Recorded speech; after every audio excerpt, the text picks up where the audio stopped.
بسم الله الرحمن الرحيم ألف لام ميم ذلك الكتاب لا ريب فيه هدى للمتقين الذين يؤمنون بالغيب ويقيمون الصلاة ومما رزقناهم ينفقون والذين يؤمنون بما أنزل إليك وما أنزل من قبلك وبالآخرة هم يوقنون أولئك على هدى من ربهم وأولئك هم المفلحون إن الذين كفروا سواء عليهم أأنذرتهم أم لم تنذرهم لا يؤمنون ختم الله على قلوبهم وعلى سمعهم وعلى أبصارهم غشاوة ولهم عذاب عظيم ومن الناس من يقول آمنا بالله وباليوم الآخر وما هم بمؤمنين يخادعون الله والذين آمنوا وما يخدعون إلا أنفسهم وما يشعرون في قلوبهم مرض فزادهم الله مرضا ولهم عذاب أليم بما كانوا يكذبون وإذا قيل لهم لا تفسدوا في الأرض قالوا إنما نحن مصلحون ألا إنهم هم المفسدون ولكن لا يشعرون وإذا قيل لهم آمنوا كما آمن الناس قالوا أنؤمن كما آمن السفهاء ألا إنهم هم السفهاء ولكن لا يعلمون وإذا لقوا الذين آمنوا قالوا آمنا وإذا خلوا إلى شياطينهم قالوا إنا معكم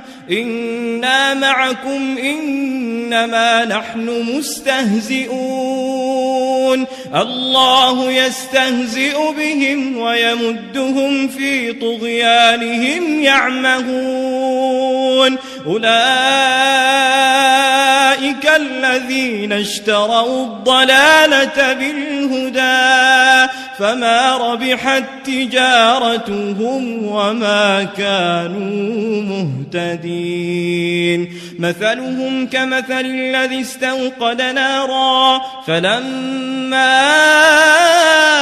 أضاءت ما حوله ذهب الله بنورهم وتركهم في ظلمات لا يبصرون صم بكم عمي فهم لا يرجعون أو كصيب من السماء فيه ظلمات ورعد وبرق يجعلون أصابعهم في آذانهم من الصواعق حذر الموت والله محيط بالكافرين يكاد البرق يخطف أبصارهم كلما أضاء لهم مشوا فيه وإذا أظلم عليهم قاموا ولو شاء الله لذهب بسمعهم وأبصارهم إن الله على كل شيء قدير يا أيها الناس اعبدوا ربكم الذي خلقكم والذين من قبلكم لعلكم تتقون الذي جعل لكم الأرض فراشا والسماء بناء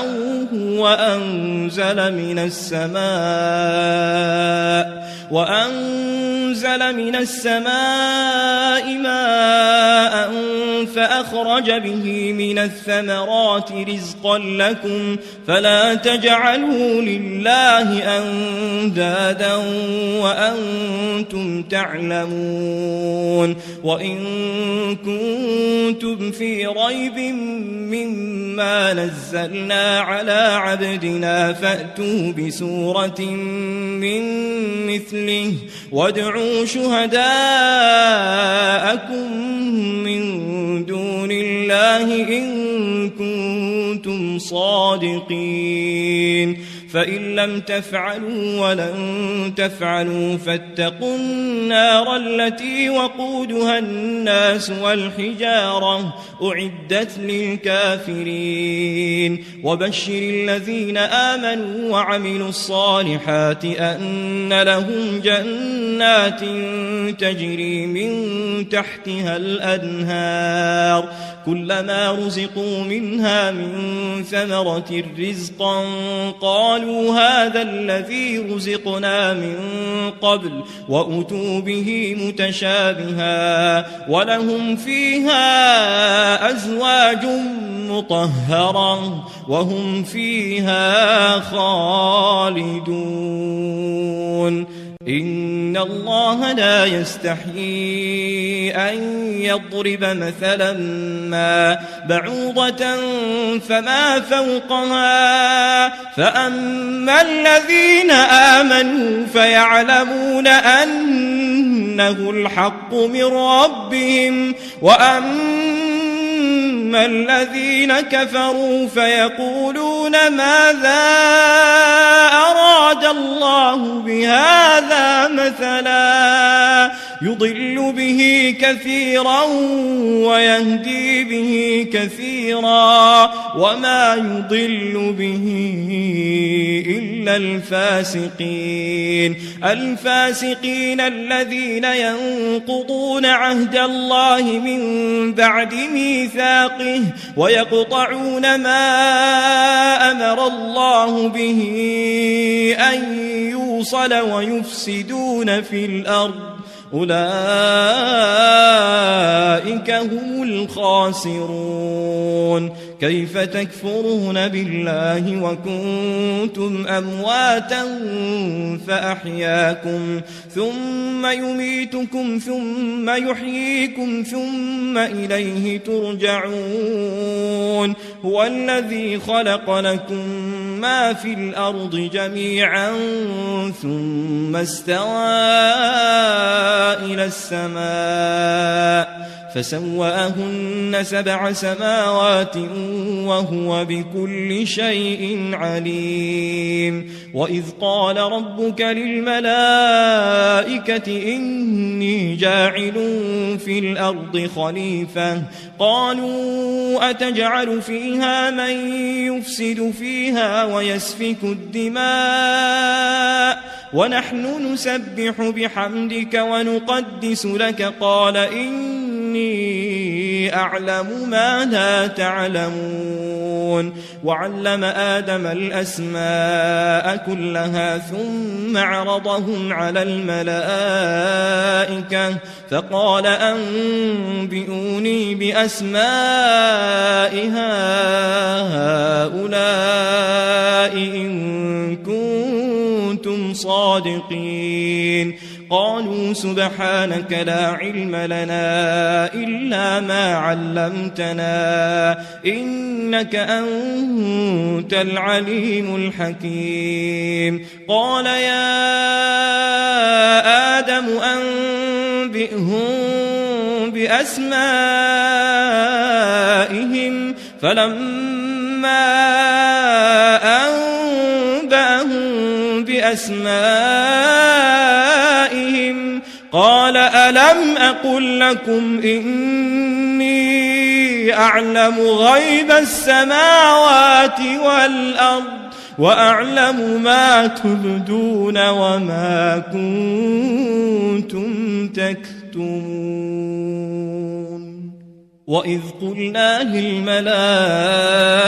اسجدوا لآدم فسجدوا إلا إبليس أبى واستكبر وكان من الكافرين وقلنا يا آدم اسكن أنت وزوجك الجنة وكلا منها رغدا حيث شئتما ولا تقربا هذه الشجرة فتكونا من الظالمين فأزلهما الشيطان عنها فأخرجهما مما كانا فيه وقلنا اهبطوا بعضكم لبعض عدو ولكم في الأرض مستقر ومتاع إلى حين فتلقى آدم من ربه كلمات فتاب عليه إنه هو التواب الرحيم قلنا اهبطوا منها جميعا فإما يأتينكم مني هدى فمن تبع هداي فلا خوف عليهم ولا هم يحزنون والذين كفروا وكذبوا بآياتنا أولئك أصحاب النار هم فيها خالدون يا بني إسرائيل اذكروا نعمتي التي أنعمت عليكم وأوفوا بعهدي أوف بعهدكم وإياي فارهبون وآمنوا بما أنزلت مصدقا لما معكم ولا تكونوا أول كافر به ولا تشتروا بآياتي ثمنا قليلا وإياي فاتقون ولا تلبسوا الحق بالباطل وتكتموا الحق وأنتم تعلمون وأقيموا الصلاة وآتوا الزكاة واركعوا مع الراكعين أتأمرون الناس بالبر وتنسون أنفسكم وأنتم تتلون الكتاب أفلا تعقلون واستعينوا بالصبر والصلاة وإنها لكبيرة إلا على الخاشعين الذين يظنون أنهم ملاقو ربهم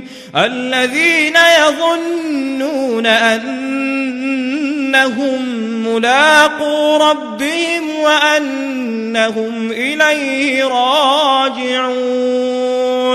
يا بني إسرائيل اذكروا نعمتي التي أنعمت عليكم وأني فضلتكم على العالمين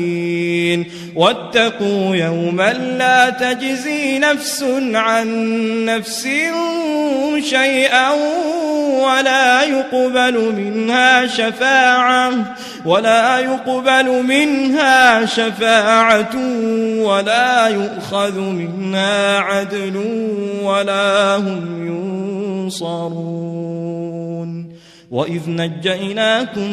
من آل فرعون يسومونكم سوء العذاب يذبحون أبناءكم ويستحيون نساءكم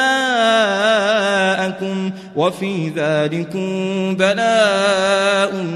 من ربكم عظيم وإذ فرقنا بكم البحر فأنجيناكم وأغرقنا آل فرعون وأنتم تنظرون وإذ واعدنا موسى 40 ليلة 40 ليلة ثم اتخذتم العجل من بعده وأنتم ظالمون ثم عفونا عنكم من بعد ذلك لعلكم تشكرون وإذ آتينا موسى الكتاب والفرقان لعلكم تهتدون وإذ قال موسى لقومه يا قوم إنكم ظلمتم أنفسكم باتخاذكم العجل فتوبوا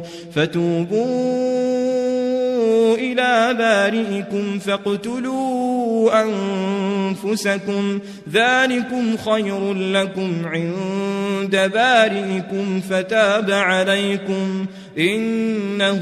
هو التواب الرحيم وإذ قلتم يا موسى لن نؤمن لك حتى نرى الله جهرا فأخذتكم الصاعقة وأنتم تنظرون ثم بعثناكم من بعد موتكم لعلكم تشكرون وظللنا عليكم الغمام وأنزلنا عليكم المن والسلوى كلوا من طيبات ما رزقناكم وما ظلمونا ولكن كانوا أنفسهم يظلمون وإذ قلنا ادخلوا هذه القرية فكلوا منها حيث شئتم رغدا وادخلوا الباب سجدا وقولوا حطة نغفر لكم خطاياكم وسنزيد المحسنين فبدل الذين ظلموا قولا غير الذي قيل لهم فأنزلنا على الذين ظلموا رجزا من السماء بما كانوا يفسقون وإذ استسقى موسى لقومه فقلنا اضرب بعصاك الحجر فانفجرت منه 12 عينا قد علم كل أناس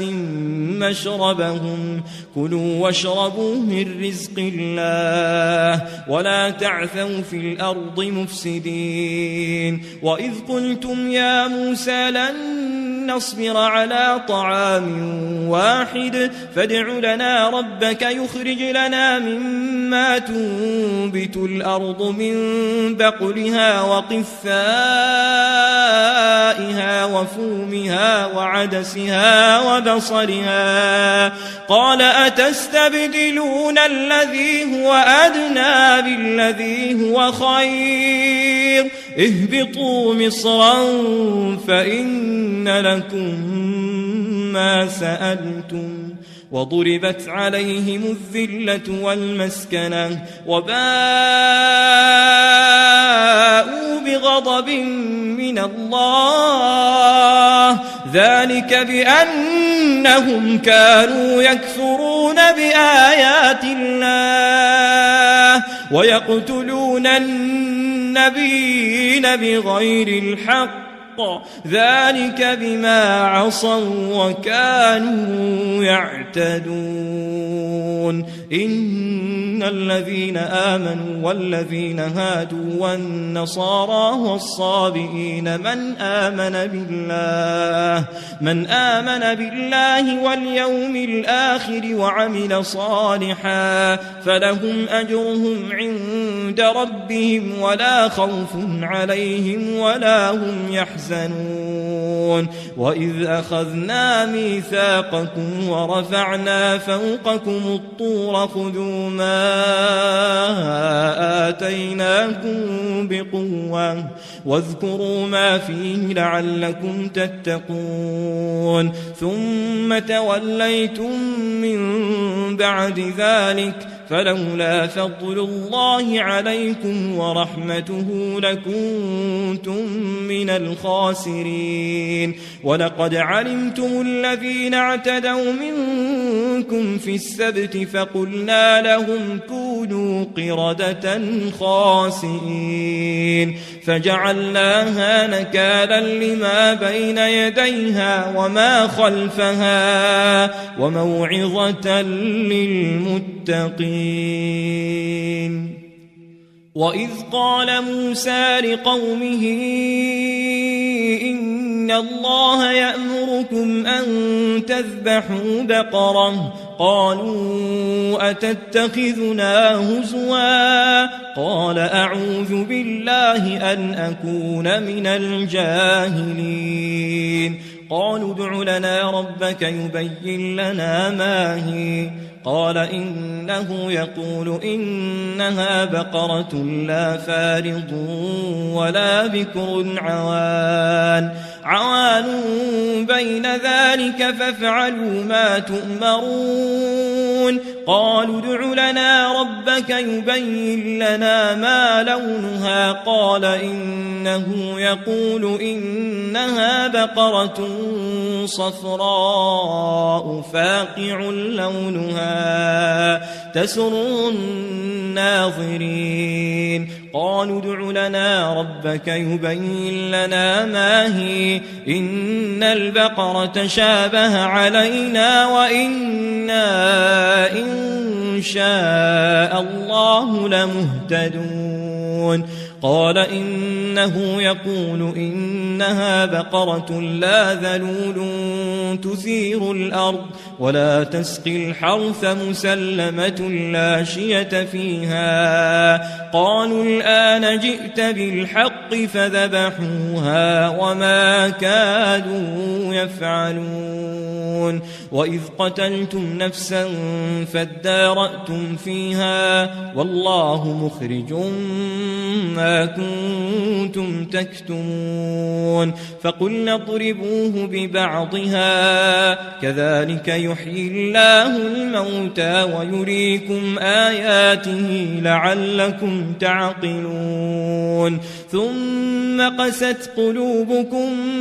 من بعد ذلك فهي كالحجارة أو أشد قسوة وإن من الحجارة لما يتفجر منه الأنهار وإن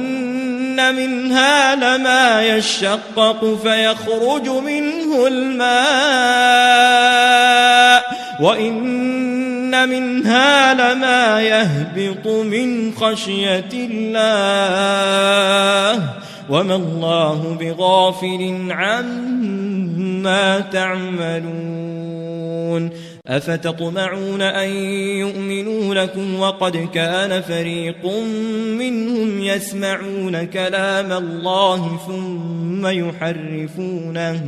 ثم يحرفونه من بعد ما عقلوه وهم يعلمون وإذا لقوا الذين آمنوا قالوا آمنا وإذا خلا بعضهم إلى بعض قالوا أتحدثونهم بما فتح الله عليكم ليحاجوكم به عند ربكم أفلا تعقلون أولا يعلمون أن الله يعلم ما يسرون وما يعلنون ومنهم أميون لا يعلمون الكتاب إلا أماني وإن هم إلا يظنون فويل للذين يكتبون الكتاب بأيديهم ثم يقولون هذا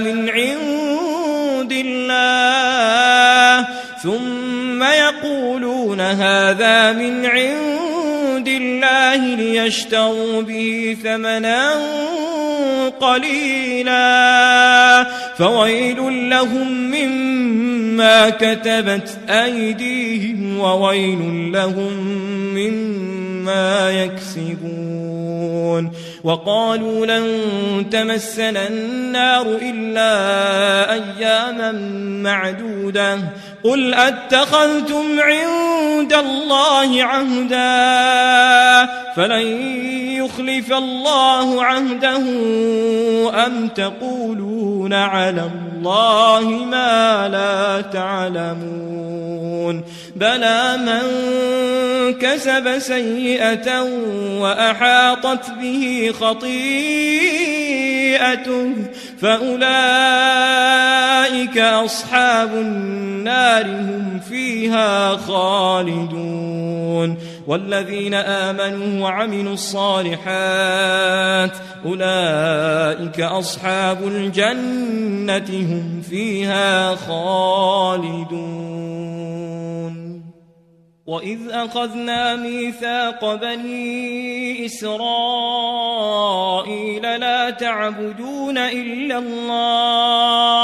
لا تعبدون إلا الله وبالوالدين إحسانا وذي القربى واليتامى والمساكين وقولوا للناس حسنا وأقيموا الصلاة وآتوا الزكاة ثم توليتم إلا قليلا منكم وأنتم معرضون وإذ أخذنا ميثاقكم لا تسفكون دماءكم ولا تخرجون أنفسكم من دياركم ثم أقررتم وأنتم تشهدون ثم أنتم هؤلاء تقتلون أنفسكم وتخرجون فريقا منكم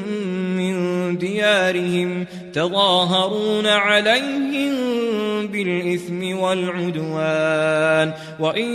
يأتوكم أسارى تفادوهم وهو محرم عليكم إخراجهم أفتؤمنون ببعض الكتاب وتكفرون ببعض فما جزاء من يفعل ذلك منكم إلا خزي في الحياة الدنيا ويوم القيامة يردون إلى أشد العذاب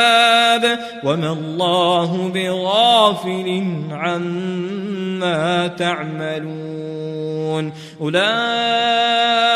الذين اشتروا الحياة الدنيا بالآخرة فلا يخفف عنهم العذاب ولا هم ينصرون ولقد آتينا موسى الكتاب وقفينا من بعده بالرسل وآتينا عيسى ابن مريم البينات وأيدناه بروح القدس أفكلما جاءكم رسول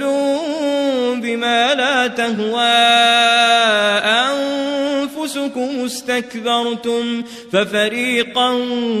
كذبتم وفريقا تقتلون وقالوا قلوبنا غلف بل لعنهم الله بكفرهم فقليلا ما يؤمنون ولما جاءهم كتاب من عند الله مصدق لما معهم وكانوا من قبل يستفتحون على الذين كفروا فلما جاءهم ما عرفوا كفروا به فلعنة الله على الكافرين بئس ما اشتروا به أنفسهم أن يكفروا بما أنزل الله بغيا أن ينزل الله من فضله على من يشاء من عباده فباءوا بغضب على غضب وللكافرين عذاب مهين وإذا قيل لهم آمنوا بما أنزل الله قالوا نؤمن بما أنزل علينا ويكفرون بما وراءه وهو الحق مصدقا لما معهم قل فلم تقتلون أنبياء الله من قبل إن كنتم مؤمنين ولقد جاءكم موسى بالبينات ثم اتخذتم العجل من بعده وأنتم ظالمون وإذ أخذنا ميثاقكم ورفعنا فوقكم الطور خذوا ما آتيناكم بقوة واسمعوا قالوا سمعنا وعصينا وأشربوا في قلوبهم العجل بكفرهم قل بئس ما يأمركم به إيمانكم إن كنتم مؤمنين قل إن كانت لكم الدار الآخرة عند الله خالصة من دون الناس فتمنوا الموت إن كنتم صادقين ولن يتمنوه أبدا بما قدمت أيديهم والله عليم بالظالمين ولتجدنهم أحرص الناس على حياة ومن الذين أشركوا يود أحدهم لو يعمر 1000 سنة وما هو بمزحزحه من العذاب أن يعمر والله بصير بما يعملون قل من كان عدوا لجبريل فإنه نزله على قلبك بإذن الله مصدقا لما بين يديه وهدى وبشرى للمؤمنين من كان عدوا لله وملائكته ورسله وجبريل وميكال فإن الله عدو للكافرين ولقد أنزلنا إليك آيات بينات وما يكفر بها إلا الفاسقون أو كلما عاهدوا عهدا نبذه فريق منهم بل أكثرهم لا يؤمنون ولما جاءهم رسول من عند الله مصدق لما معهم نبذ فريق من الذين أوتوا الكتاب كتاب الله وراء ظهورهم كأنهم لا يعلمون واتبعوا ما تتلو الشياطين على ملك سليمان وما كفر سليمان ولكن الشياطين كفروا يعلمون الناس السحر وما أنزل على الملكين ببابل هاروت وماروت وما يعلمان من أحد حتى يقولا إنما نحن فتنة فلا تكفر فيتعلمون منهما ما يفرقون به بين المرء وزوجه وما هم بضارين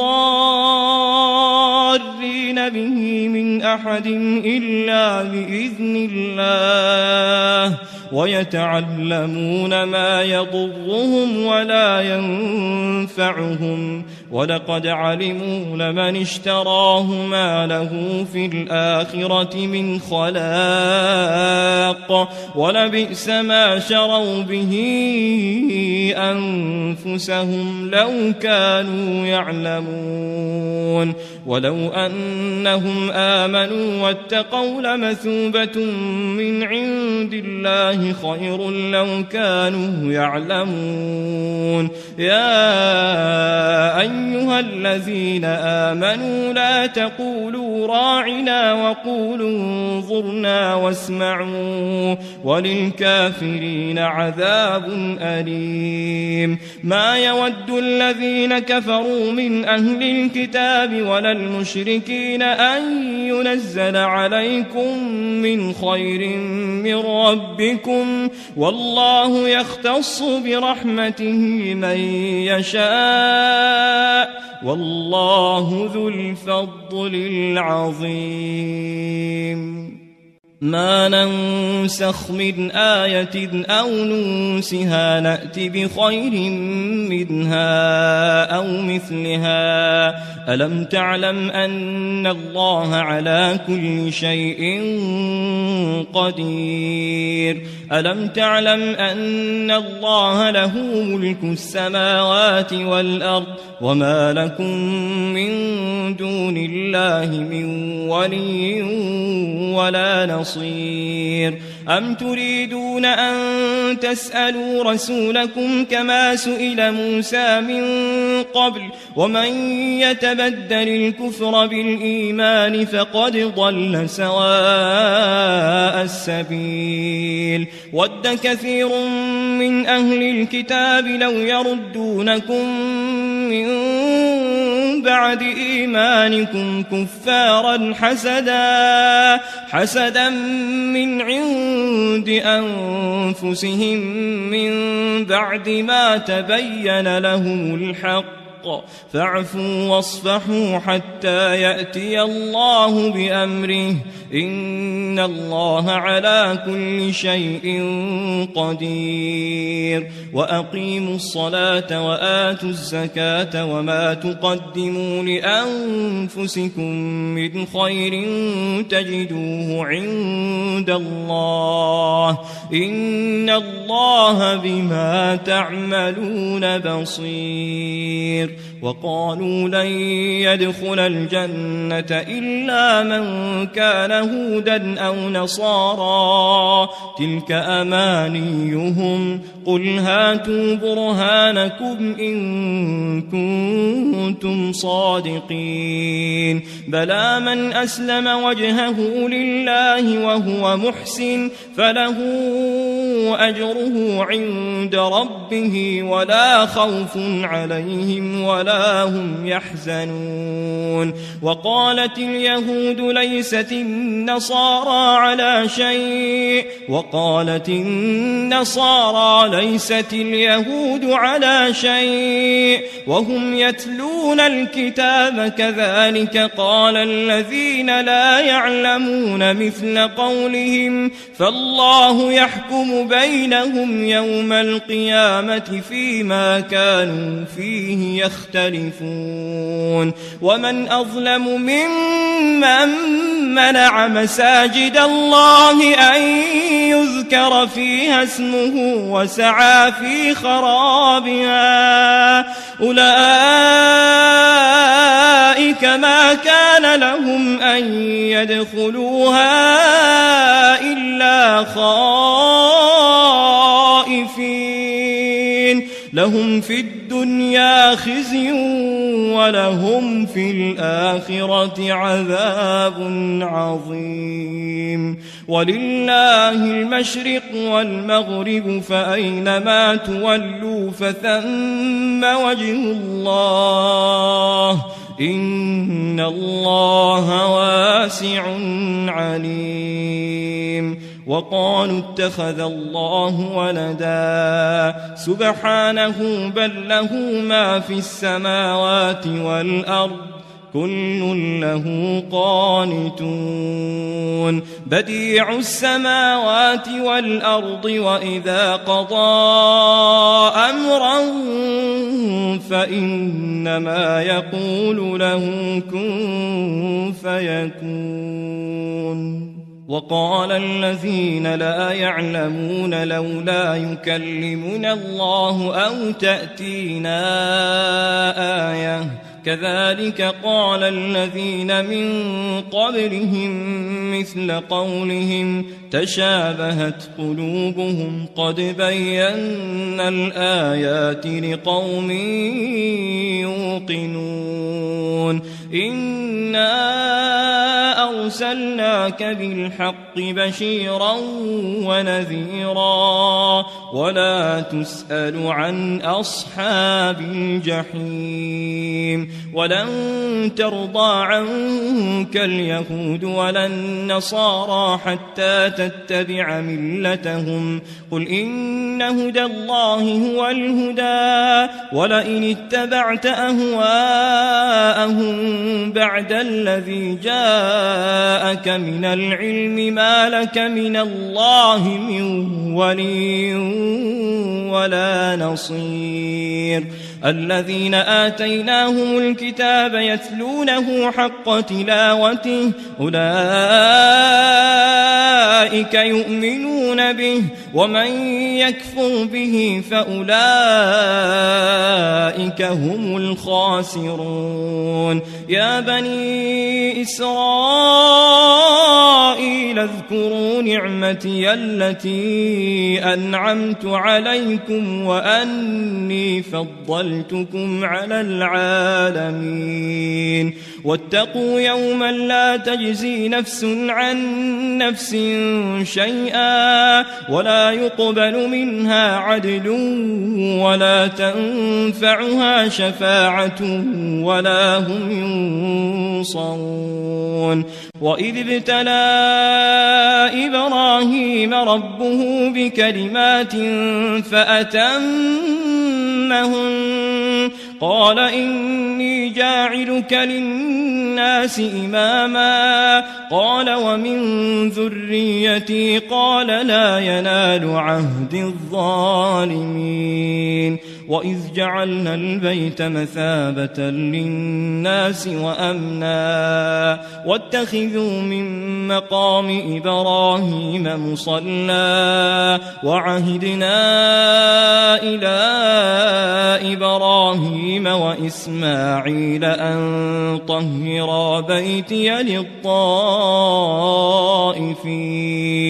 للطائفين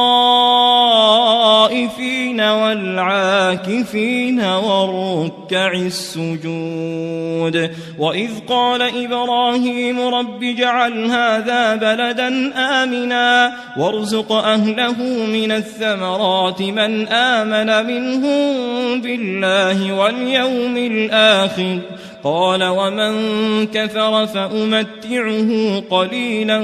ثم أضطره إلى عذاب النار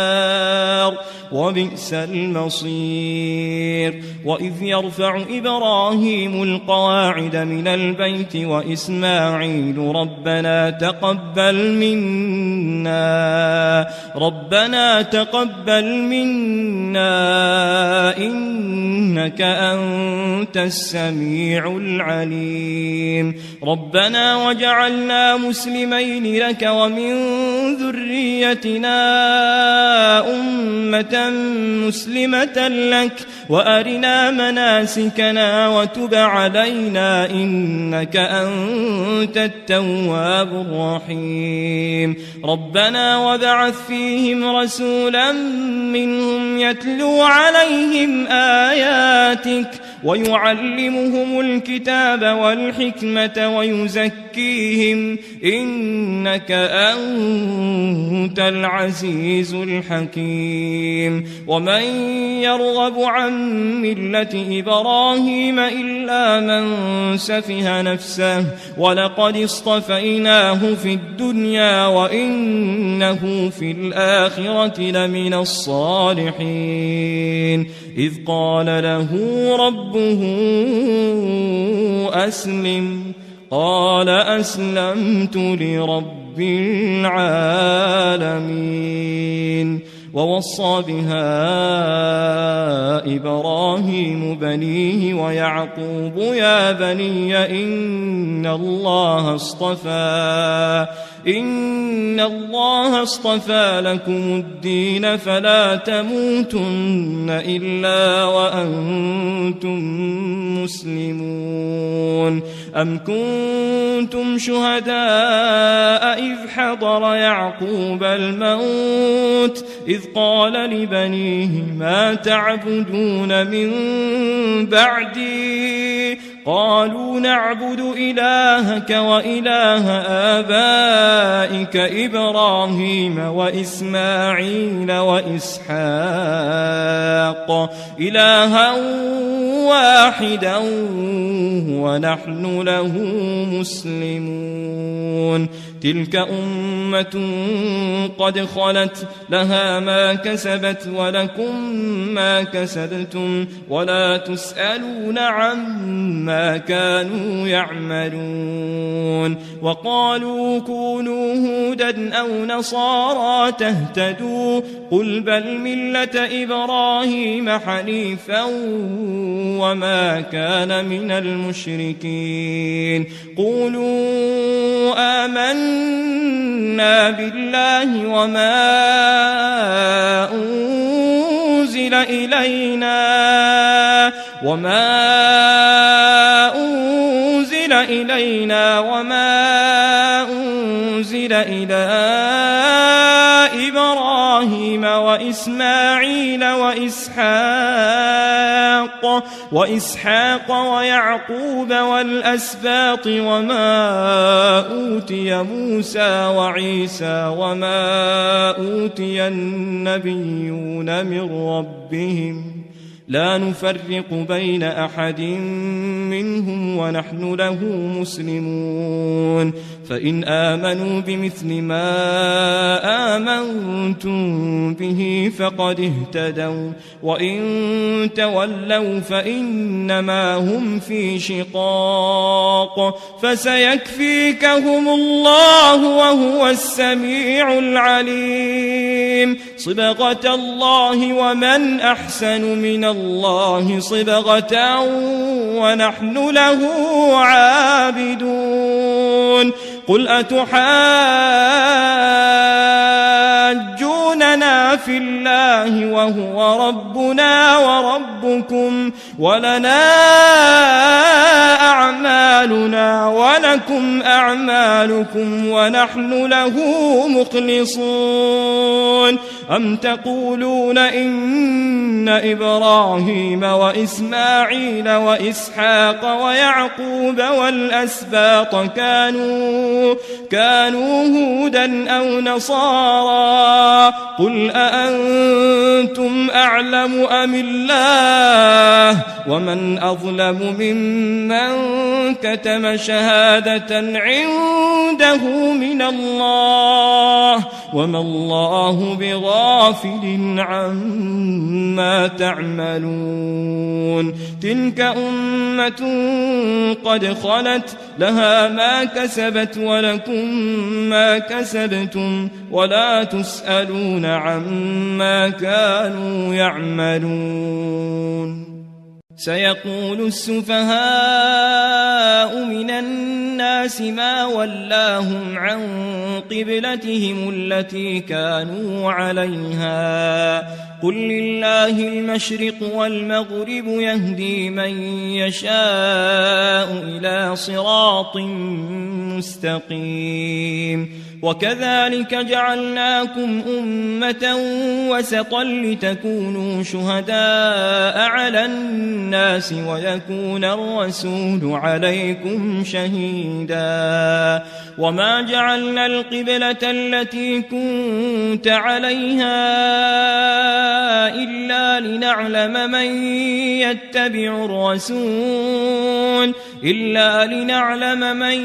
يتبع الرسول ممن ينقلب على عقبيه وإن كانت لكبيرة إلا على الذين هدى الله وما كان الله ليضيع إيمانكم إن الله بالناس لرءوف رحيم قد نرى تقلب وجهك في السماء فلنولينك قبلة ترضاها فول وجهك شطر المسجد الحرام وحيث ما كنتم فولوا وجوهكم شطره وإن الذين أوتوا الكتاب ليعلمون أنه الحق من ربهم وما الله بغافل عما يعملون ولئن أتيت الذين أوتوا الكتاب بكل آية ما تبعوا قبلتك وما أنت بتابع قبلتهم وما بعضهم بتابع قبلة بعض ولئن اتبعت أهواءهم من بعد ما جاءك من العلم إنك إذا لمن الظالمين الذين آتيناهم الكتاب يعرفونه كما يعرفون أبناءهم وإن فريقا منهم ليكتمون الحق وهم يعلمون الحق من ربك فلا تكونن من الممترين ولكل وجهة هو موليها فاستبقوا الخيرات أينما تكونوا يأتي بكم الله جميعا إن الله على كل شيء قدير ومن حيث خرجت فول وجهك شطر المسجد الحرام وإنه للحق من ربك وما الله بغافل عما تعملون ومن حيث خرجت فول وجهك شطر المسجد الحرام وحيث ما كنتم فولوا وجوهكم شطره لئلا يكون للناس عليكم حجة إلا الذين ظلموا منهم فلا تخشوهم واخشوني ولأتم نعمتي عليكم ولعلكم تهتدون كما أرسلنا فيكم رسولا منكم يتلو عليكم آياتنا ويزكيكم ويعلمكم الكتاب والحكمة ويعلمكم ما لم تكونوا تعلمون فاذكروني أذكركم واشكروا لي ولا تكفرون يا أيها الذين آمنوا استعينوا بالصبر والصلاة إن الله مع الصابرين ولا تقولوا لمن يقتل في سبيل الله أموات بل أحياء ولكن لا تشعرون ولنبلونكم بشيء من الخوف والجوع ونقص من الأموال والأنفس والثمرات وبشر الصابرين الذين إذا أصابتهم مصيبة قالوا إنا لله وإنا إليه راجعون أولئك عليهم صلوات من ربهم ورحمة وأولئك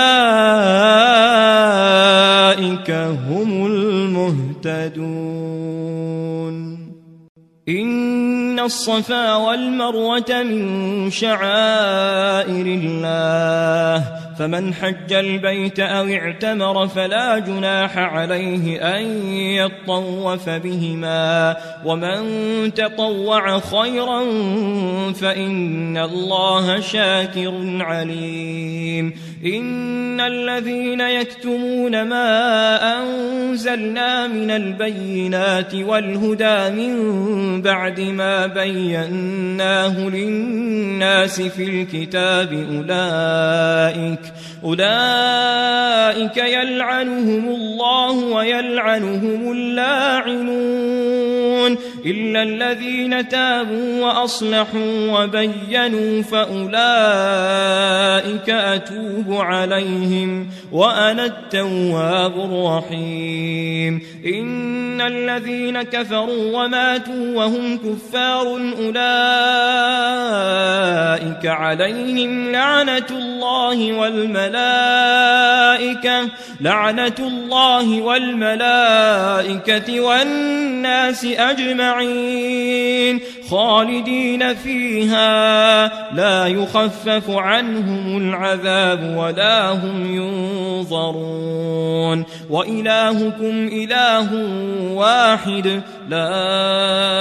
إله إلا هو الرحمن الرحيم إن في خلق السماوات والأرض واختلاف الليل والنهار والفلك التي تجري في البحر بما ينفع الناس وما أنزل الله من السماء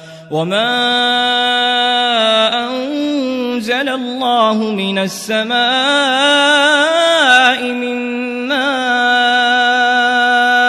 فأحيا به الأرض بعد موتها وبث فيها من كل دابة وتصريف الرياح والسحاب المسخر بين السماء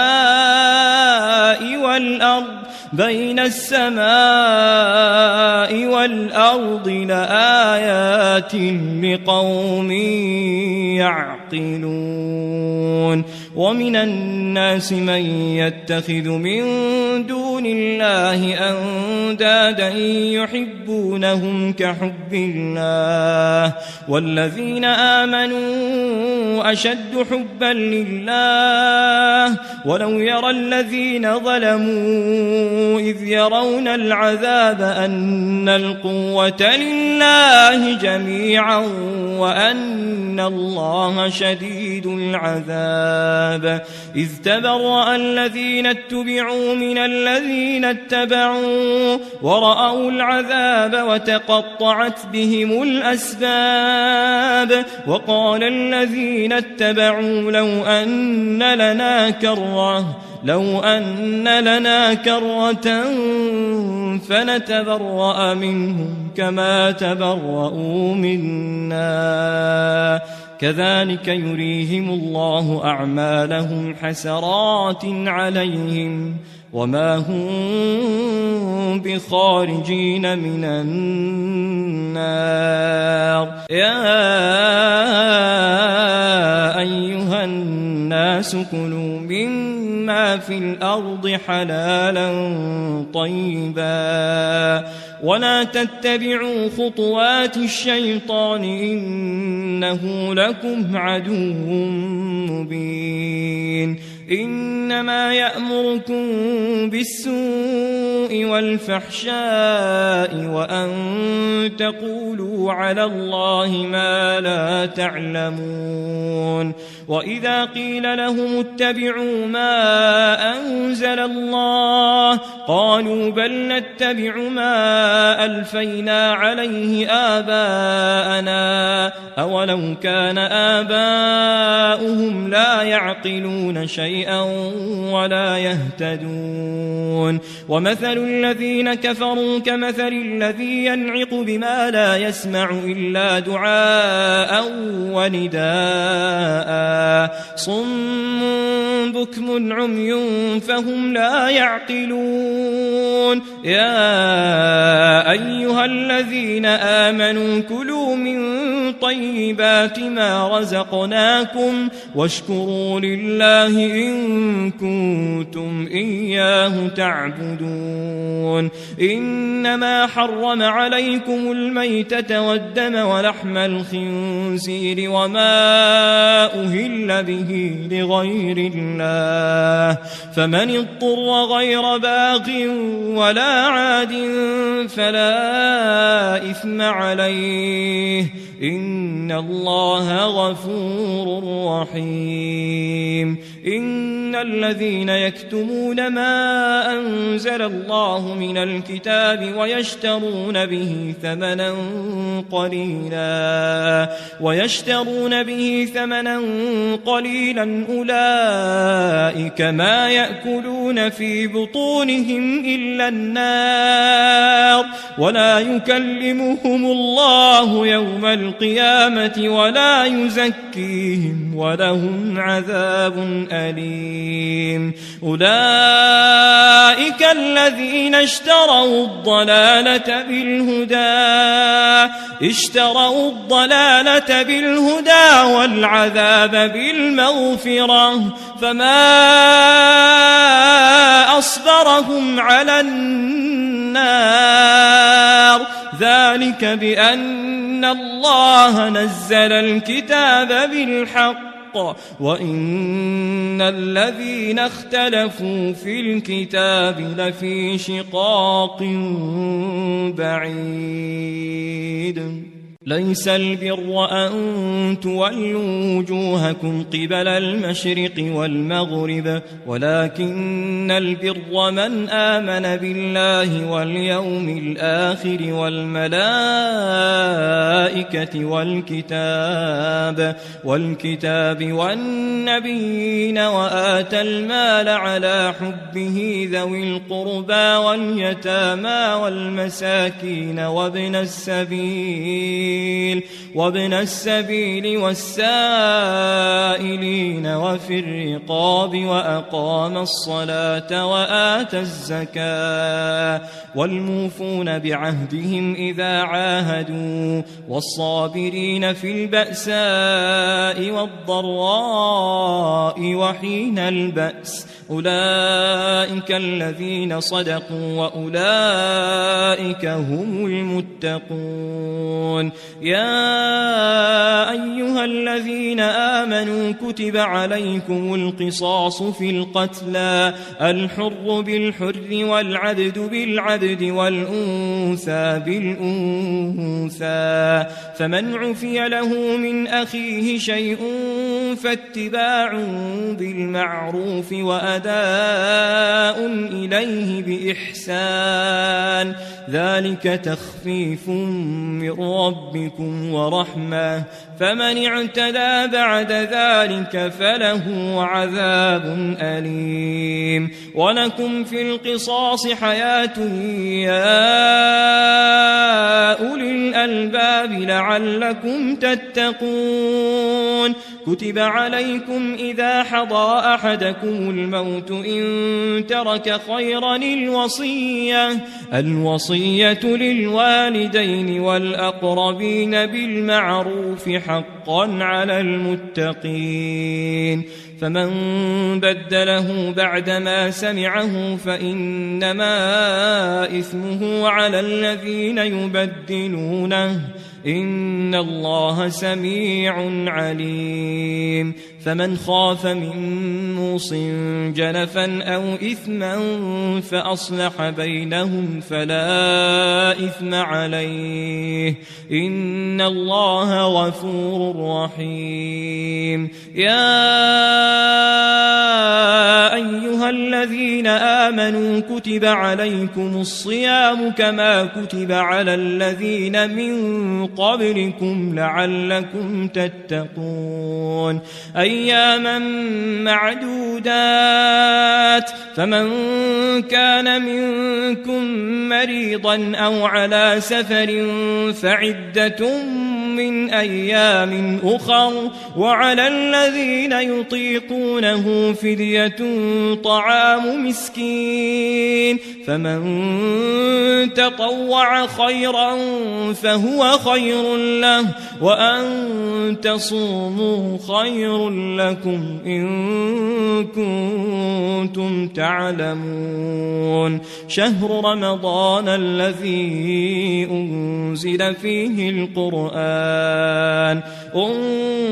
فيه القرآن هدى للناس وبينات من الهدى والفرقان فمن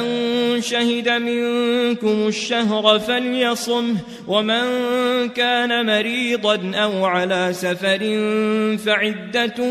من أيام أخر يريد الله بكم اليسر ولا يريد بكم العسر ولتكملوا العدة ولتكبروا الله على ما هداكم ولعلكم تشكرون وإذا سألك عبادي عني فإني قريب أجيب دعوة الداع إذا دعان فليستجيبوا لي وليؤمنوا بي لعلهم يرشدون أحل لكم ليلة الصيام الرفث إلى نسائكم هن لباس لكم وأنتم لباس لهن علم الله أنكم كنتم تختانون أنفسكم فتاب عليكم وعفى عنكم فالآن باشروهن وابتغوا ما كتب الله لكم وكلوا واشربوا حتى يتبين لكم الخيط الأبيض من الخيط الأسود من الفجر ثم أتموا الصيام إلى الليل ولا تباشروهن وأنتم عاكفون في المساجد تلك حدود الله فلا تقربوها كذلك يبين الله آياته للناس لعلهم يتقون ولا تأكلوا أموالكم بينكم بالباطل وتدلوا بها إلى الحكام لتأكلوا فريقا من أموال الناس بالإثم وأنتم تعلمون يسألونك عن الأهلة قل هي مواقيت للناس والحج وليس البر بأن تأتوا البيوت من ظهورها ولكن البر من اتقى وأتوا البيوت من أبوابها واتقوا الله لعلكم تفلحون وقاتلوا في سبيل الله الذين يقاتلونكم ولا تعتدوا إن الله لا يحب المعتدين واقتلوهم حيث ثقفتموهم وأخرجوهم من حيث أخرجوكم والفتنة أشد من القتل ولا تقاتلوهم عند المسجد الحرام حتى يقاتلوكم فيه فإن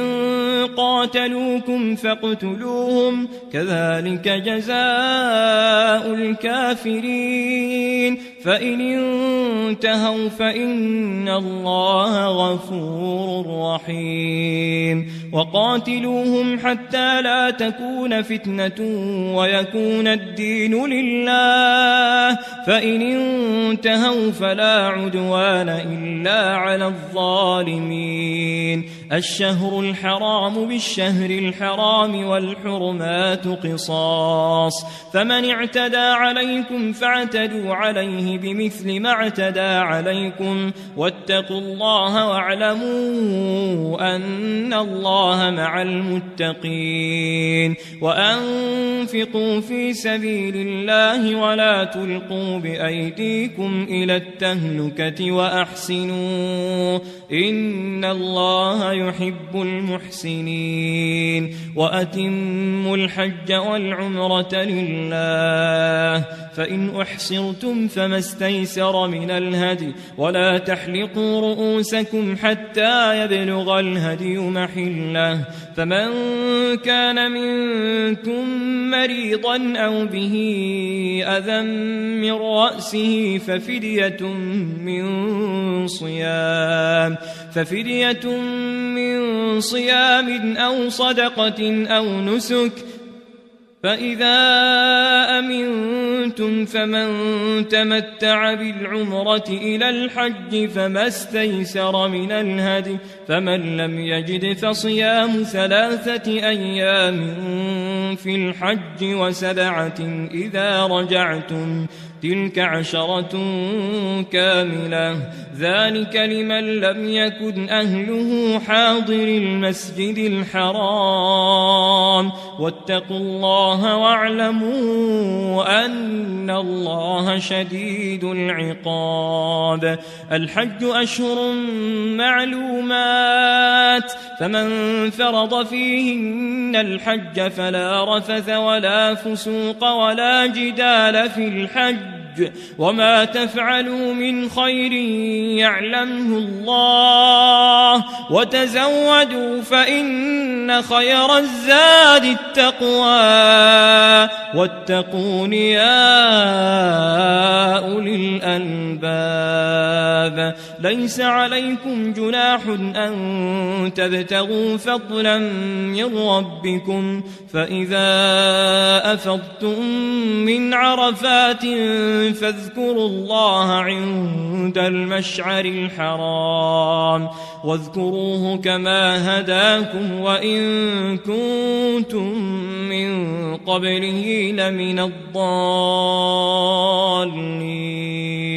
ثم أفيضوا من حيث أفاض الناس واستغفروا الله إن الله غفور رحيم فإذا قضيتم مناسككم فاذكروا الله كذكركم آباءكم أو أشد ذكرا فمن الناس من يقول ربنا آتنا في الدنيا وما له في الآخرة من خلاق ومنهم من يقول ربنا آتنا في الدنيا حسنة وفي الآخرة حسنة وقنا عذاب النار أولئك لهم نصيب مما كسبوا والله سريع الحساب واذكروا الله في أيام معدودات فمن تعجل في يومين فلا إثم عليه ومن تأخر فلا إثم عليه لمن اتقى واتقوا الله واعلموا أنكم إليه تحشرون ومن الناس من يعجبك قوله في الحياة الدنيا ويشهد الله على ما في قلبه وهو ألد الخصام وإذا تولى سعى في الأرض ليفسد فيها ويهلك الحرث والنسل والله لا يحب الفساد وإذا قيل له اتق الله أخذته العزة بالإثم فحسبه جهنم ولبئس المهاد ومن الناس من يشري نفسه ابتغاء مرضات الله والله رؤوف بالعباد العباد. يا أيها الذين آمنوا ادخلوا في السلم كافة ولا تتبعوا خطوات الشيطان إنه لكم عدو مبين. فإن زللتم من بعد ما جاءتكم البينات فاعلموا أن الله عزيز حكيم. هل ينظرون إلا أن يأتيهم الله في ظلل من الغمام والملائكة وقضي الأمر وإلى الله ترجع الأمور.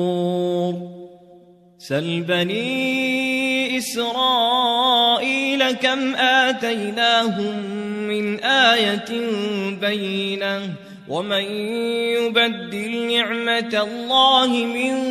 بعد ما جاءته فإن الله شديد العقاب. زين للذين كفروا الحياة الدنيا ويسخرون من الذين آمنوا والذين اتقوا فوقهم يوم القيامة والله يرزق من يشاء بغير حساب. كان الناس أمة واحدة فبعث الله النبيين مبشرين ومنذرين وأنزل معهم الكتاب بالحق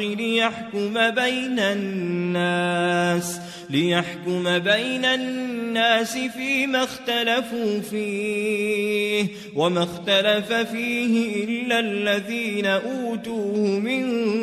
بعد ما جاءتهم البينات بغيا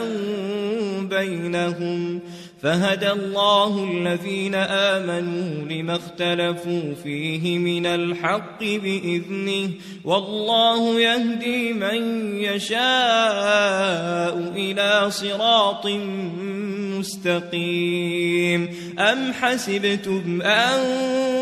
تدخلوا الجنة ولما يأتكم مثل الذين خلوا من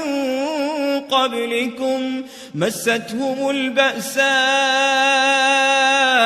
والضراء وزلزلوا حتى يقول الرسول والذين آمنوا معه متى نصر الله ألا إن نصر الله قريب. يسألونك ماذا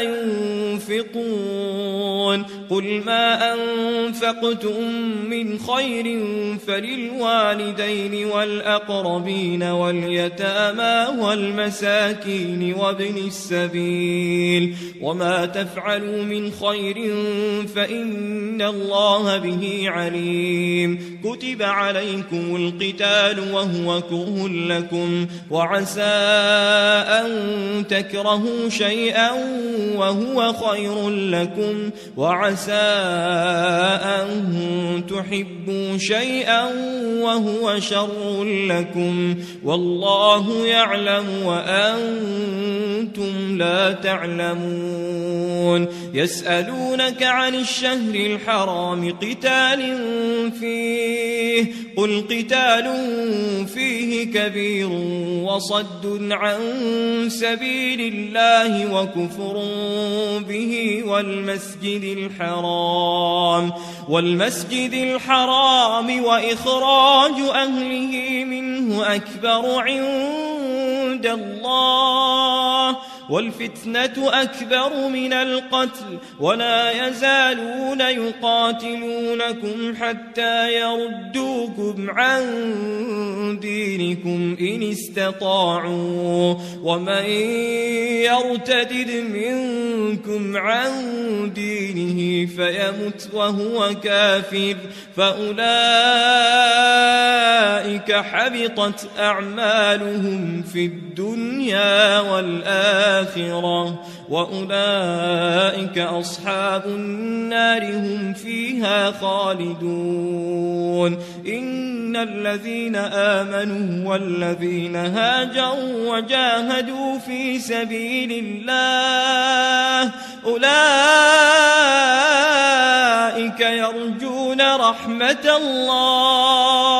يرجون رحمة الله والله غفور رحيم يسألونك عن الخمر والميسر قل فيهما إثم كبير ومنافع للناس وإثمهما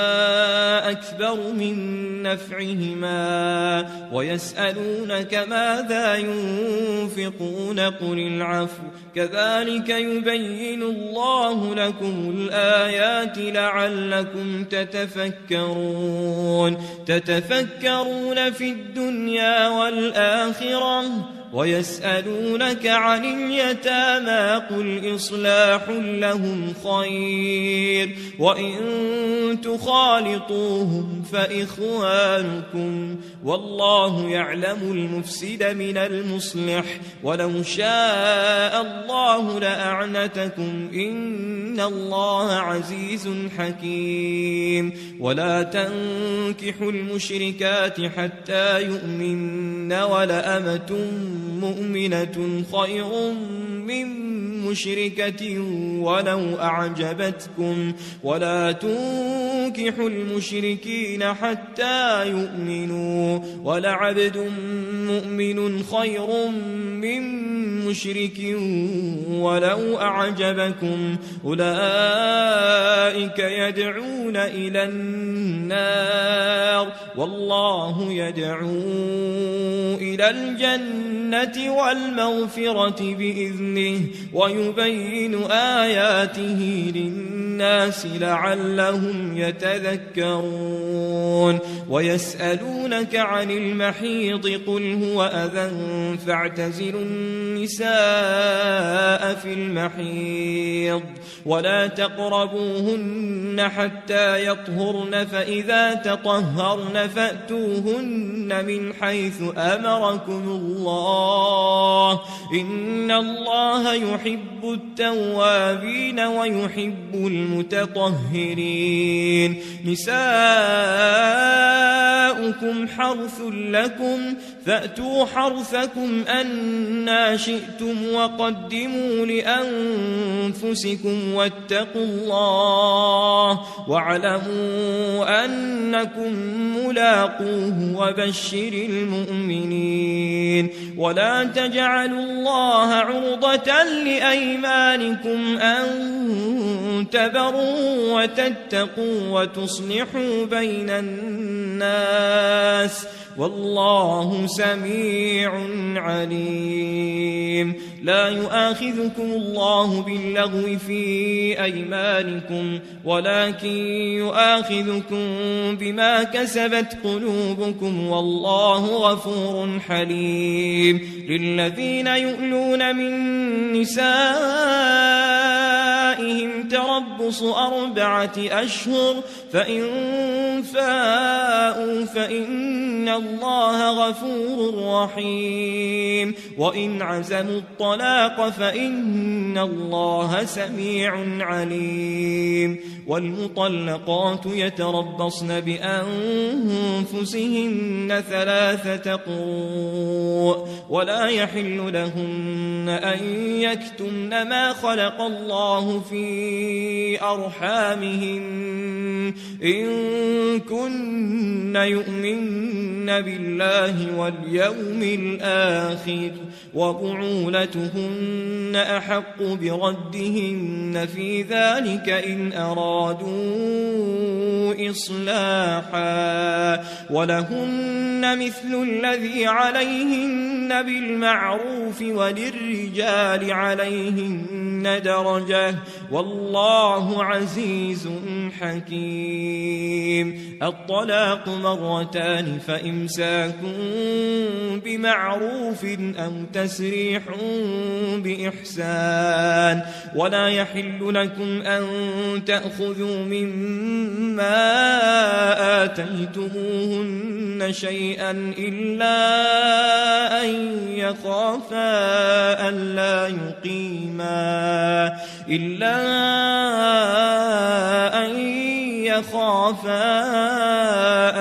يقيما حدود الله فإن خفتم ألا يقيما حدود الله فلا جناح عليهما فيما افتدت به تلك حدود الله فلا تعتدوها ومن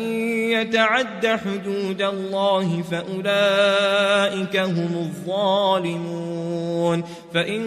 طلقها فلا تحل له من بعد حتى تنكح زوجا غيره فإن طلقها فلا جناح عليهما أن يتراجعا إن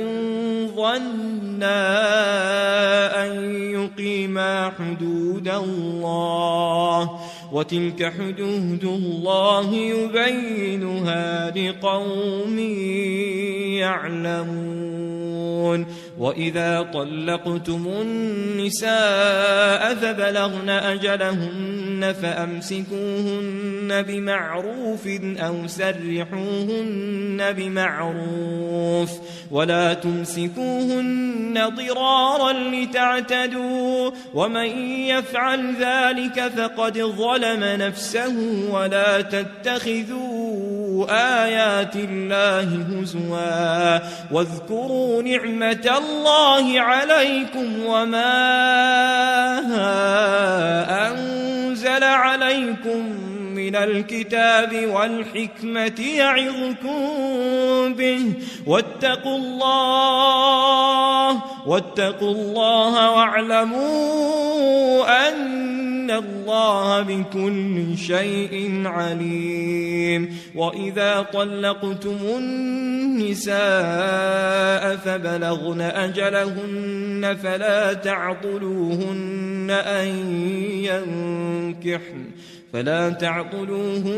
أن ينكحن أزواجهن إذا تراضوا بينهم بالمعروف ذلك يوعظ به من كان منكم يؤمن بالله واليوم الآخر ذلكم أزكى لكم وأطهر والله يعلم وأنتم لا تعلمون. والوالدات يرضعن أولادهن حولين كاملين لمن أراد أن يتم الرضاعة وعلى المولود له رزقهن وكسوتهن بالمعروف لا تكلف نفس إلا وسعها لا تضار والدة بولدها ولا مولود له بولده وعلى الوارث مثل ذلك فإن أرادا فصالا عن تراض منهما وتشاور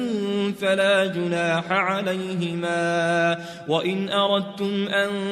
تسترضعوا أولادكم فلا جناح عليكم إذا سلمتم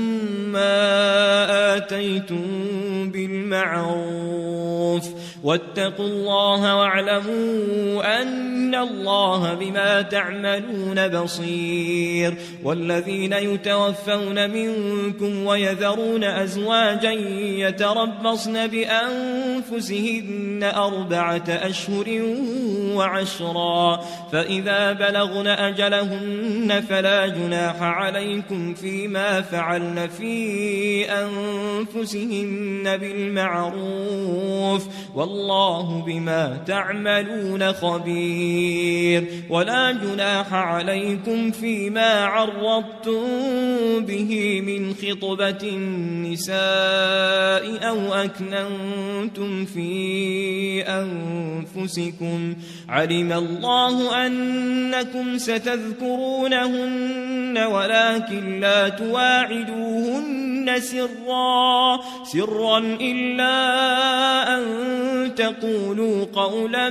معروفا ولا تعزموا عقدة النكاح حتى يبلغ الكتاب أجله واعلموا أن الله يعلم ما في أنفسكم فاحذروه واعلموا أن الله غفور حليم لا جناح عليكم إن طلقتم النساء ما لم تمسوهن أو تفرضوا لهن فريضة ومتعوهن على الموسع قدره وعلى المقتر قدره متاعا بالمعروف حقا على المحسنين وإن طلقتموهن من قبل أن تمسوهن وقد فرضتم لهن فريضة فنصف ما فرضتم إلا أن يعفون أو يعفو الذي بيده عقدة النكاح وأن تعفوا أقرب للتقوى ولا تنسوا الفضل بينكم إن الله بما تعملون بصير حافظوا على الصلوات والصلاة الوسطى وقوموا لله قانتين فإن خفتم فرجالا أو ركبانا فإذا أمنتم فاذكروا الله كما علمكم ما لم تكونوا تعلمون والذين يتوفون منكم ويذرون أزواجا وصية لأزواجهم متاعا إلى الحول غير إخراج فإن خرجن فلا جناح عليكم فيما فعلن في أنفسهن من معروف والله عزيز حكيم وللمطلقات متاع بالمعروف حقا على المتقين كذلك يبين الله لكم آياته لعلكم تعقلون ألم تر إلى الذين خرجوا من ديارهم وهم ألوف حذر الموت فقال لهم الله موتوا ثم أحياهم إن الله لذو فضل على الناس ولكن أكثر الناس لا يشكرون وقاتلوا في سبيل الله واعلموا أن الله سميع عليم من ذا الذي يقرض الله قرضا حسنا فيضاعفه له أضعافا كثيرة والله يقبض ويبسط وإليه ترجعون ألم تر إلى الملأ من بني إسرائيل من بعد موسى إذ قالوا لنبي له بعث لنا ملكا نقاتل في سبيل الله قال هل عسيتم إن كتب عليكم القتال ألا تقاتلوا قالوا وما لنا ألا نقاتل في سبيل الله وقد أخرجنا من ديارنا وأبنائنا فلما كتب عليهم القتال تولوا إلا قليلا منهم والله عليم بالظالمين. وقال لهم نبيهم إن الله قد بعث لكم طالوت ملكا قالوا أنى يكون له الملك علينا ونحن أحق بالملك منه ولم يؤت سعة من المال قال إن الله اصطفاه عليكم وزاده بسطة في العلم والجسم والله يؤتي ملكه من يشاء والله واسع عليم. وقال لهم نبيهم إن آية ملكه أن يأتيكم التابوت فيه سكينة من ربكم وبقية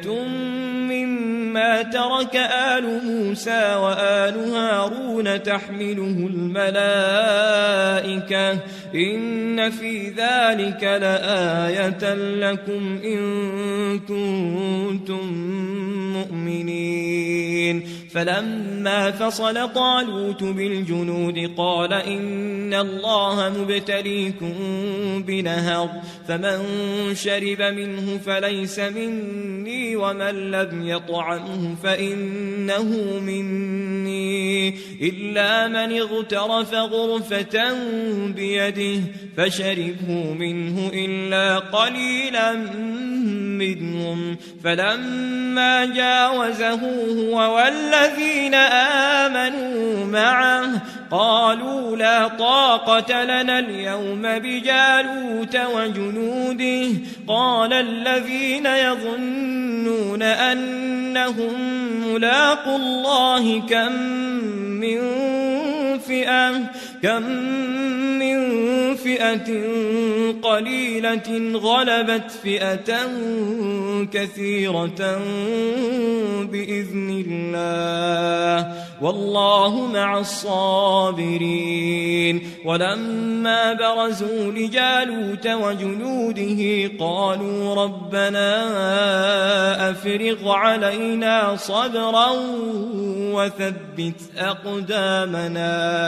وانصرنا على القوم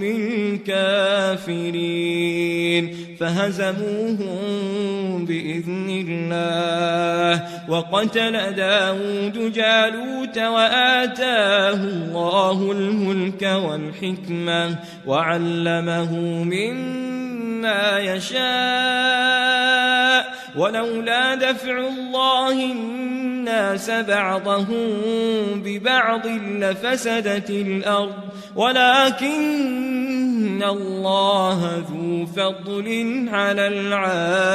العالمين. تلك آيات الله نتلوها عليك بالحق وإنك لمن المرسلين. تلك الرسل فضلنا بعضهم على بعض منهم من كلم الله ورفع بعضهم درجات وآتينا عيسى ابن مريم البينات وأيدناه بروح القدس ولو شاء الله ما اقتتل الذين من بعدهم من بعد ما جاءتهم البينات ولكن اختلفوا فمنهم من آمن ومنهم من كفر ولو شاء الله ما اقتتلوا ولكن الله يفعل ما يريد. يا أيها الذين آمنوا أنفقوا مما رزقناكم من قبل أن يأتي يوم لا بيع فيه ولا خلة ولا شفاعة والكافرون هم الظالمون. الله لا إله إلا هو الحي القيوم لا تأخذه سنة ولا نوم له ما في السماوات وما في الأرض من ذا الذي يشفع عنده إلا بإذنه يعلم ما بين أيديهم وما خلفهم ولا يحيطون بشيء من علمه إلا بما شاء وسع كرسيه السماوات والأرض ولا يؤوده حفظهما وهو العلي العظيم لا إكراه في الدين قد تبين الرشد من الغي فمن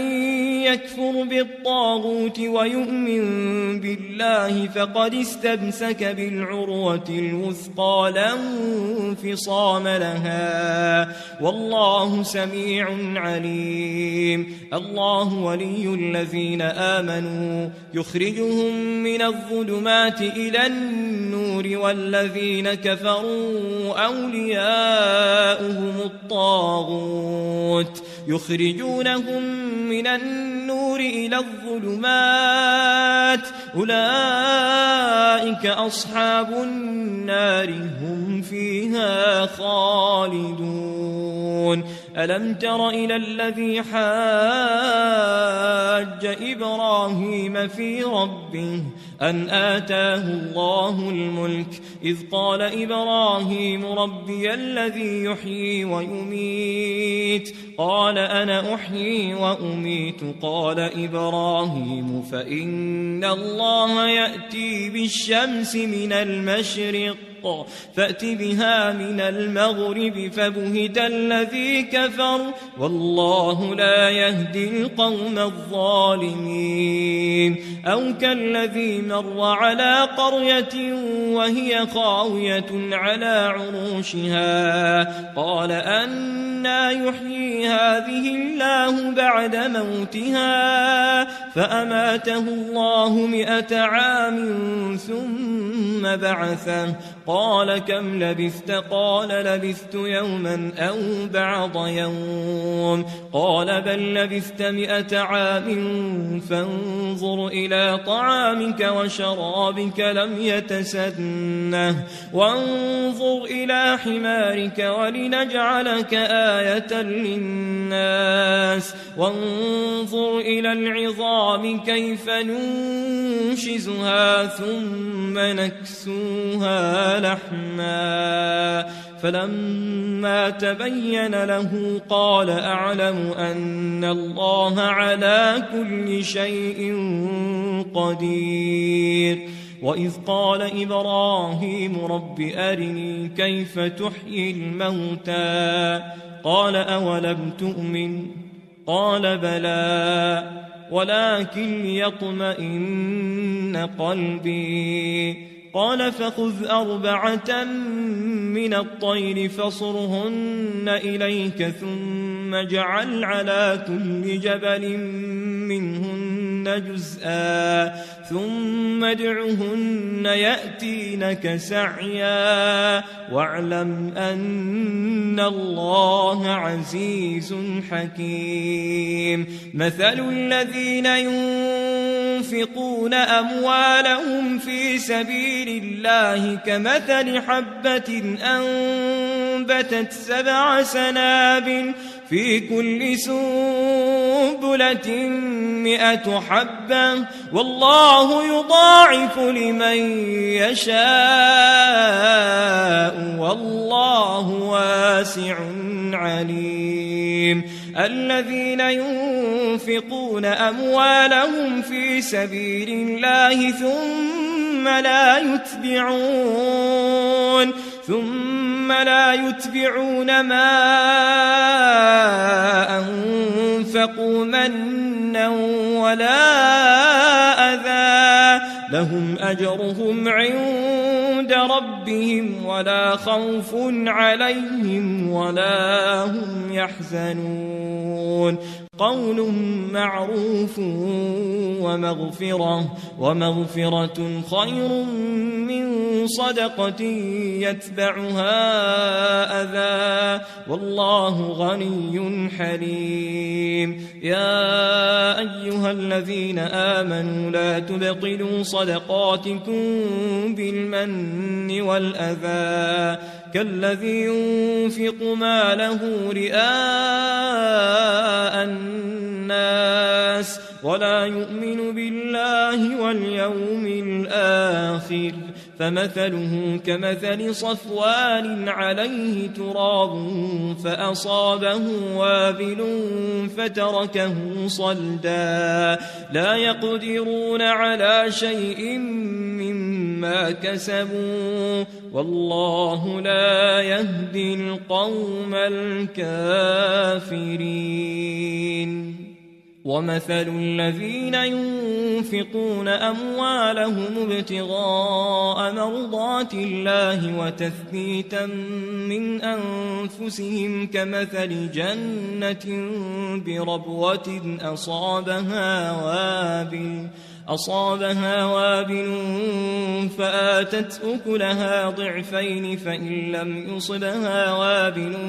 فطل والله بما تعملون بصير. أيود أحدكم أن تكون له جنة من نخيل وأعناب تجري من تحتها الأنهار له فيها من كل الثمرات وأصابه الكبر وله ذرية ضعفاء فأصابها إعصار فيه نار فاحترقت كذلك يبين الله لكم الآيات لعلكم تتفكرون. يا أيها الذين آمنوا أنفقوا من طيبات ما كسبتم ومما أخرجنا لكم من الأرض ولا تيمموا الخبيث منه تنفقون ولستم بآخذيه إلا أن تغمضوا فيه واعلموا أن الله غني حميد. الشيطان يعدكم الفقر ويأمركم بالفحشاء والله يعدكم مغفرة منه وفضلا والله واسع عليم. يؤتي الحكمة من يشاء ومن يؤت الحكمة فقد أوتي خيرا كثيرا وما يذكر إلا أولو الألباب. وما أنفقتم من نفقة أو نذرتم من نذر فإن الله يعلمه وما للظالمين من أنصار. إن تبدوا الصدقات فنعما هي وإن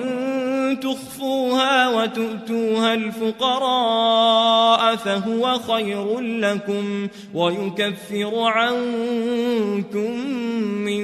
سيئاتكم والله بما تعملون خبير. ليس عليك هداهم ولكن الله يهدي من يشاء وما تنفقوا من خير فلأنفسكم وما تنفقون إلا ابتغاء وجه الله وما تنفقوا من خير يوفى إليكم وأنتم لا تظلمون. للفقراء الذين أحصروا في سبيل الله لا يستطيعون ضربا في الأرض يحسبهم الجاهل أغنياء من التعفف تعرفهم بسيماهم لا يسألون الناس إلحافا وما تنفقوا من خير فإن الله به عليم الذين ينفقون أموالهم بالليل والنهار سرا وعلانية فلهم أجرهم عند ربهم ولا خوف عليهم ولا هم يحزنون الذين يأكلون الربا لا يقومون إلا كما يقوم الذي يتخبطه الشيطان من المس ذلك بأنهم قالوا إنما البيع مثل الربا وأحل الله البيع وحرم الربا فمن جاءه موعظة من ربه فانتهى فله ما سلف وأمره إلى الله ومن عاد فأولئك أصحاب النار هم فيها خالدون